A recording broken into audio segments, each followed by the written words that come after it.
लड़की मेट्रो में सफर कर रही थी। तभी उसने देखा कि सिर पर पट्टियां बांधे एक अजीब औरत लगातार उसे घूर रही है। एली को अचानक बेचैनी होने लगी। वह तुरंत उतरकर दूसरी मेट्रो में चढ़ गई। लेकिन हैरानी की बात यह थी कि वह अजीब औरत उसका पीछा करते हुए वहां भी पहुंच गई। वह बार बार एली की नाक की तारीफ करने लगी। उसका अजीब सा रूप देखकर एली ने कोई जवाब नहीं दिया, पर औरत लगातार उसकी तारीफ करती रही।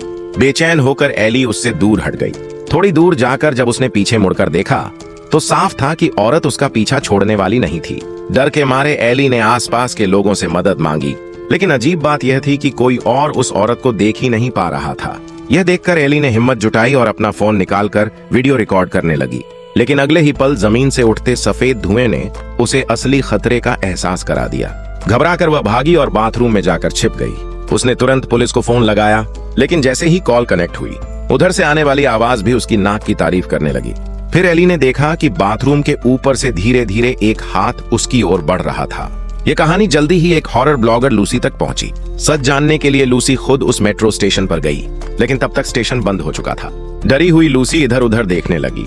अचानक छत की लाइटें जल उठीं और उसने वहां एक आदमी को खड़ा देखा। उसे साफ याद था कि अभी कुछ देर पहले वहां कोई नहीं था। वह आदमी आखिर कौन था? ट्रेन आने का ऐलान हुआ तो लूसी तुरंत अंदर दौड़ गई। जैसे जैसे वह उस आदमी से दूर होती गई, उसने राहत की सांस ली। लेकिन अगले ही पल वह आदमी उसके सामने ही प्रकट हो गया। डरी हुई लूसी धीरे धीरे दूसरी बोगी की ओर बढ़ी, लेकिन वह आदमी लगातार उसे घूरता रहा। अचानक डिब्बे की लाइटें बुझ गईं और लूसी ने देखा कि वह आदमी उल्टी दिशा में उसकी तरफ दौड़ रहा है। खुशकिस्मती से ट्रेन अगले स्टेशन पर पहुंच गई और वह आदमी ट्रेन के साथ ही गायब हो गया। लूसी को लगा अब सब खत्म हो गया, लेकिन तभी उसने देखा कि वहां एक पुरानी छोड़ी हुई ट्रेन भी खड़ी है।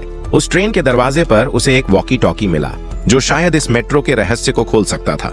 हिम्मत जुटाकर लूसी धीरे धीरे उस पुरानी ट्रेन में दाखिल हो गई।